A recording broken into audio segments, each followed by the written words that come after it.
추미애 전 법무부 장관이 요즘 부쩍 윤석열 전 총장의 비판 수위를 올리고 있습니다. 안 그랬던 적이 있었겠느냐마는 요즘 부쩍 다시 윤 총장에 대한 비판이 많습니다. 직접 들어보시죠. 촛불 시민께서 세운 나라에서 이 막강한 무소불위의 그 권력 권한을 휘둘렀던 검찰 그 총장이 정치에 뛰어든다 하는 것은 좀 아이러니라고 할 수가 있습니다. 나오지 않아야 되는데요. 예. 굳이 나온다고 한다면 그것은 야당과 언론이 키운 것이라고 말씀드릴 수가 있겠습니다. 윤석열 전 총장에 대해서는 관심이 없습니다. 다만 역사의 발전에 대한 저 나라의 무거운 책임감이 있는 것이고요. 자, 이 두 가지 팩트 체크 바로 해보겠습니다. 추 장관이 윤 총장에 대해서는 관심이 없다라고 한 주장. 두 번째, 윤 전 총장의 어떤 이런 대권 가도는 야당과 언론이 윤석열을 키운 것이다 라는 추미애 전 장관의 주장인데, 김병임, 일단 윤석열을 누가 키운 겁니까? 윤석열 전 총장을 키운 건 누가 뭐래도 파라리 추미애 장관이 아니겠습니까? 예. 많은 국민들께서는 그렇게 생각할 것 같습니다. 윤 총장 대권주자 지지율이 이렇게 높지가 않았던 상황이었습니다. 그런데 검찰총장 재직하고 있던 시절에 추미애 장관이 윤 총장에 대해서 지시를 잘라먹고 정말 굉장히 많은 화제가 될 법한 발언들을 쏟아낸 바가 있었죠. 그리고 법으로 규정되어 있는 검찰총장이 임기가 있음에도 불구하고 윤 총장을 결국은 징계하기로 결정했던 많은 일들 때문에 윤석열 검찰총장이 더 국민의 관심사를 받도록 만들었던 게 추미애 법무부 장관이다. 이렇게 얘기하기에 저는 조금 더 부족함이 없다고 생각하는데요. 예, 근데 왜 추 장관께서는, 전 장관께서는 왜 이 윤석열 전 총장을 야당과 우리 언론이 또 키웠다라고 이렇게 주장을 하십니까? 본인이 키웠다라고 안 하십니까? 왜? 원천 소스는 추미애 장관인데 원천 소스를 제공해 주니까 언론이랑 야당은 이야기를 할 수밖에 없죠. 말도 안 되는 일을 하게 되면 그걸 비판하는 게 야당의 역할이고 언론도 당연히 대한민국에 있는 정부와 공적 권력에 대한 견제 감시 측면에서 추미애 장관이 법으로 규정되어 있는 검찰총장 임기를 무시한 채 찍어내게 하려고 하니까 그런 측면에서 관심을 가질 수밖에 없는 것 아니겠습니까? 무시한 채 찍어내고 말도 안 되는 일이다라는 것은 김병민 비대위원의 생각이에요? 저의 생각이고 제 생각에 동의하시는 분들이 많을 거라고 생각을 합니다. 그리고 우리가 정치를 굉장히 긴 시간을 가지고 뛰어가야 되는 마라톤에 많이 비유를 하기도 하는데요. 거기에 대해서는 결국 등락이 있고 오르락내리락이 있는 상황이기 때문에 끝까지 마지막 순간 완주하기가 쉽지가 않습니다. 근데 그 마라톤에는 항상 페이스메이커가 옆에 있을 때 끝까지 갈 수 있는 상황이 오게 되는데 윤석열 총장 입장에서 만약에 아직 정치를 하겠다고 얘기를 안 했습니다만 정치를 하려고 대권에 출마하겠다는 마음을 먹었다면은 거기 아주 든든한 페이스메이커가 추미애 장관이 아닐까 저는 이런 생각이 듭니다. 예. 자, 그러면 추미애 전 장관은 대선에 나올 생각이 있을까요?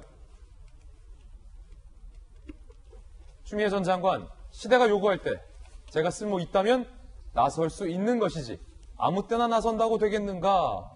이게 안 나간다라는 말씀은 안 하시고 시대가 요구하고 쓸모 있다면 나갈 수 있다 라는 여지로도 해석이 되는 보도들이 상당히 많이 있습니다. 그럼 민주당은 이 여권은 윤석열 전 총장의 대항마로 추미애 전 장관을 키울 생각이 있을까요? A민주당 관계자 한겨레 신문 보도.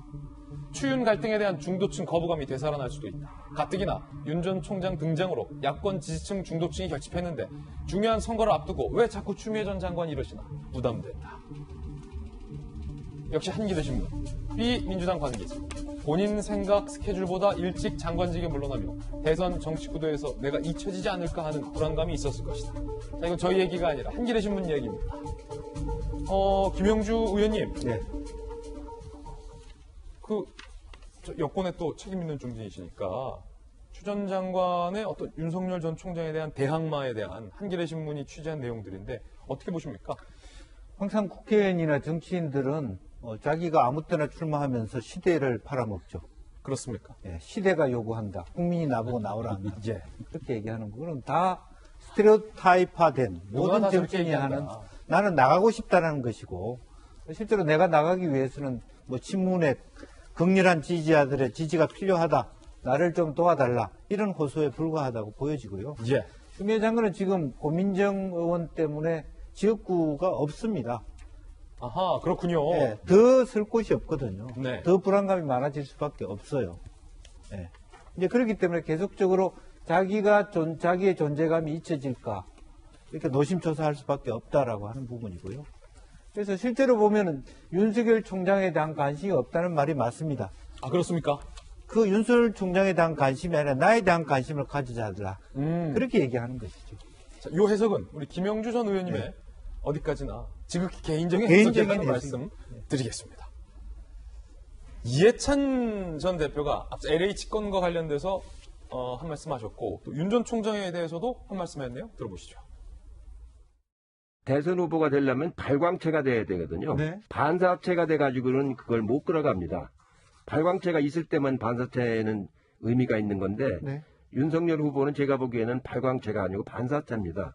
그러니까 그건 스스로 커나가지는 못할 것 같습니다. 자, 반사체다. 스스로 커나가지는 못할 것이다. 이해찬 전 대표의 이 반사체, 발광체 이 비유는 사실 이재명 기자가 도직구쇼 특히 이 나방에서 먼저 사실은 좀 많이 해왔잖아요. 자, 어쨌든 이해찬 전 대표의 생각은 윤석열은 스스로 빛을 내는 발광체는 아니다. 라는 거예요. 어떻게 보셨습니까? 현재 상황에서 저도 반사체 쪽에 가깝다고 보는데 굉장히 강력한 반사체다 이렇게 느껴지는 거죠. 물론 이제 야권이 아무래도 대선 주자가 마땅치 않은 이런 상황도 이제 어떤 주변 여건도 중요하지만 윤 전 총장이 지금 갖고 있는 정치적 브랜드라는 것이 뭐 헌법 정신, 법치주의, 공정, 정의 이런 것들을 이제 어떻게 윤 전 총장에게 투영돼 있는데 그런 이미지들이 그런 이미지 자체가 단순한 반사체가 아니라 굉장히 강력하게 작용하고 있는 거죠. 그렇기 때문에 LH 사태 이런 이슈가 커지면 커질수록 계속 윤 전 총장의 어떤 효과도, 윤 전 총장의 현상도 더 커지는 거죠. 그런 점에서 지금 뭐 여러 가지 여론 지지율에서 그게 나타나고 있는 게 아닐까 싶고, 전 조금 전에 추미애 전 장관 얘기에 관련해서 아까 전에 김병민 비대위원께서는 8알이 추전관까지 윤석열 총장을 키운 거다 이렇게 얘기를 하는데, 약관에서 그렇게 주장할 수 있죠. 근데 정말 중요한 건 뭐냐면, 단순히 윤 전 총장을 현 정권의 대척점에 세워서 윤 전 총장의 정치적 무게감을 키워준 것도 있지만, 제가 조금 전 얘기했던 윤 전 총장의 정치적 브랜드라고 지금 할 수 있는 헌법 정신, 법치주의, 공정과 정의를 누가 만들어줬느냐. 전 그 점에서 결국 그것은 추 전 장관이 윤 전 총장을 징계하는 과정에서 굉장히 무리수를 두고 절차적 정당성을 훼손했다 이런 이제 지적을 받게 되고 그것을 대통령까지도 지적하게 되고 법원에서 징계 과정을 두고 헌법 정신을 몰각했다 이런 말들이 나오게 되고 결국은 그 브랜드 자체를 만들어준 게 추 전 장관이다. 단순히 대책적으로 세운 정도가 아니라 윤 전 총장의 정치적인 어떤 브랜드를 만들어줬다는 그런 점에서 8알이 아니라 18이다. 그러니까 꼭 몇 퍼센트 중요한 게 아니라 저는 윤 전 총장을 정치인으로 만들어준 사람은 결국은 그럼 추 전 장관일 수밖에 없다 이런 생각이 드는 거고요. 그런 점에서 제가 아까 얘기한 것처럼 발광체냐 반사체냐. 그러니까 발광체가 되려면 사실은 자신의 화두, 자신의 어젠다, 자신의 세력을 좀 더 윤 전 총장이 보여줘야죠, 앞으로. 보여줘야 되는데, 어쨌든 갖고 있는 지금의 그 정치적 브랜드가 굉장히 강력하다. 현 상황과 맞물려서 그런 점에서 저는 앞으로 윤 전 총장이 그러니까 나의 정의, 나의 공정, 나의 법치주의 이런 거다라고 좀 더 이제 본인의 얘기를 할 텐데, 그에 앞서 지금 굉장히 강력한 반사체로 정치적 어떤 위상을 좀 잡고 있는 게 아닌가 이런 생각이 듭니다.